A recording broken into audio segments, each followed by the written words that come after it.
The quiet was the first thing that hit me. Not the usual hum of life you'd expect in a place like Maple Grove Estates Community Clubhouse, but a heavy, suffocating silence that made my skin prickle. I'm Jake Harper, the city's fire rescue chief, used to running into burning buildings or pulling people from wrecked cars.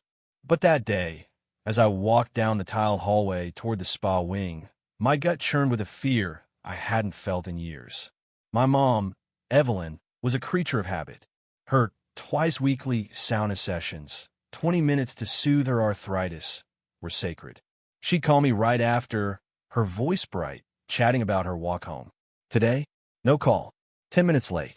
My boots echoed as I pushed open the spa door. The sharp tang of chlorine from the pool mixed with the woody scent of cedar. "Mom," I called, louder than I meant. Nothing. The women's locker room was empty, but her stuff was there, her worn sneakers under a bench, her dog-eared mystery novel, her tote with a water bottle and towel. Everything screamed normal, except the silence. At the far end, the sauna door loomed, its small glass window dark. I strode over, heart hammering. Through the glass, I saw Hera's slumped shape on the bench, still as death. "Mom!" I grabbed the handle. Locked. Saunas don't lock from the outside. Not unless someone made them. Dread hit me like a punch, then adrenaline surged, the kind that's kept me sharp in 100 emergencies. I banged the door. "Evelyn, can you hear me?" A faint moan, barely there, sliced through me. Her face was flushed crimson, silver hair plastered with sweat. The heat radiating from the door was unreal way past safe. No time for keys or staff. I spotted a metal chair, heavy enough. 2 hard swings, and the lock splintered with a crack. I yanked the door open, and a wall of scorching air slammed me. Evelyn was out cold, her breathing shallow, ragged. I scooped her up, her body terrifyingly limp, and carried her to the cooler locker room floor, already barking into my radio. "Dispatch, this is Chief Harper, Maple Grove Clubhouse, Spa Wing. Elderly female, heat stroke, unconscious.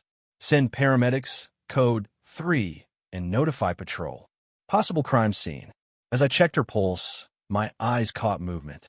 There, in the doorway to the main lounge, stood Lorraine Baxter, Maple Grove's HOA queen, arms crossed, her face twisted with cold annoyance. "Really, Jake?"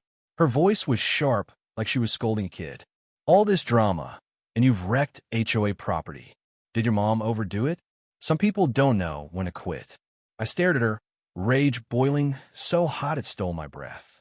Evelyn lay there, fighting for her life, and this woman had the gall to sneer. The locked door, the insane heat, Lorraine's total lack of concern. It clicked. She'd done this. I stood, all 6'3" of me, and pulled my badge from my belt. "Lorraine Baxter," I said, my voice low, lethal, "you're under arrest." Her eyebrows shot up, a laugh bubbling out. "Arrest? For what?" "Watching your mom make a scene." I stepped closer. "For attempted homicide, aggravated assault, and unlawful imprisonment. I'm Chief Jake Harper, and you locked my mother in that sauna to die. You have the right to remain silent." Her smug mask cracked, panic flashing in her eyes as sirens wailed closer. Evelyn was everything to me. At 76, she was tough but gentle, a retired schoolteacher who'd raised me alone after Dad died fighting a warehouse fire when I was a kid. She lived in a tidy Maple Grove townhouse, low VYing her book club, her garden, and those sauna sessions that eased her aching joints. I made sure she knew the risk hydration, time limits. She was careful, always. My job kept me on edge, rappelling down skyscrapers or wading through floods, but nothing scared me like the thought of losing her. Lorraine, though, was a different kind of threat. She'd ruled the HOA like a dictator for 2 years, her perfectly styled hair and fake smile hiding a VY-sized streak. She'd find people for Leah VYing trash cans out too long or ban lawn decorations she called tacky. Evelyn stayed under her radar, mostly, until a month ago. It started in the clubhouse library. Lorraine cornered Evelyn, her voice dripping with venom. "You're in here a lot, Evelyn. The sauna, the pool classes, some might say you're hogging shared resources." Evelyn, confused but polite, said she used them like everyone else. Lorraine hinted at new fees for high-frequency users, like her, a jab at her fixed income. Evelyn told me later, hurt. It's like she thinks I don't belong because I'm old. I was furious, ready to fight any discriminatory rules. Then, at the HOA's spring picnic, Lorraine humiliated Evelyn publicly, scolding her for mentioning a charity bake sale. No soliciting on HOA property, she snapped, implying Evelyn's work for a women's shelter was cheap. Evelyn left in tears, her joy crushed. I confronted Lorraine, demanding an apology. She smirked, dismissing me. Rules apply to everyone, Jake. I warned her to back off, but I never imagined she'd go this far. At the hospital, Evelyn fought for her life. The ER team packed her in ice, her VY towels shaky. I sat in the waiting room, calling my sister, my deputy chief, anyone trying to keep it together. The doctor finally came. She's stable but critical. The next 2 days are key. I sat by her bed, her hand cold in mine, promising justice. Detective Sam Torres, a guy I trusted, took the case. He found proof. The sauna lock was jammed from outside. The thermostat cranked dangerously high.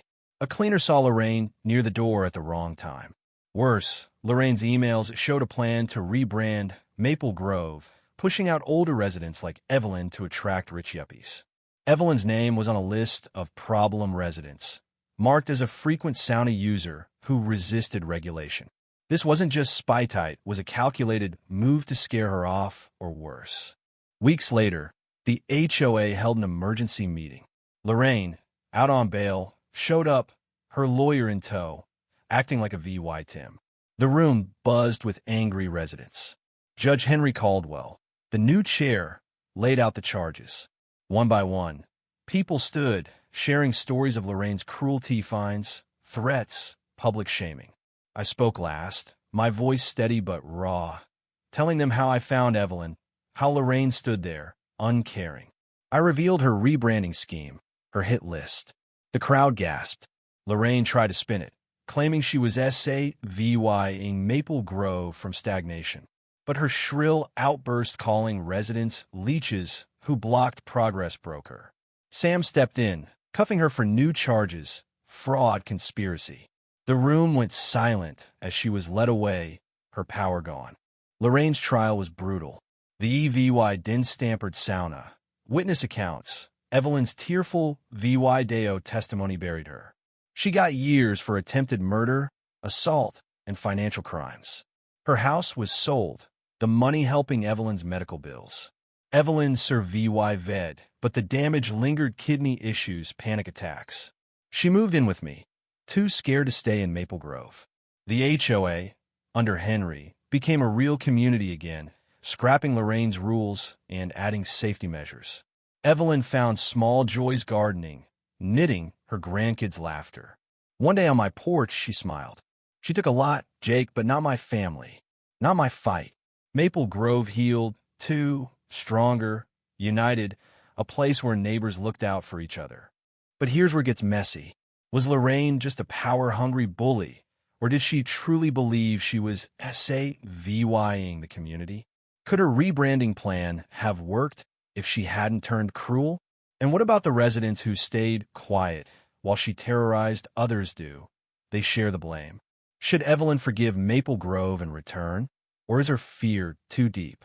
Drop your thoughts below, hit that like button, and subscribe for more stories that'll keep you talking. What would you have done if you were in Jake's shoes?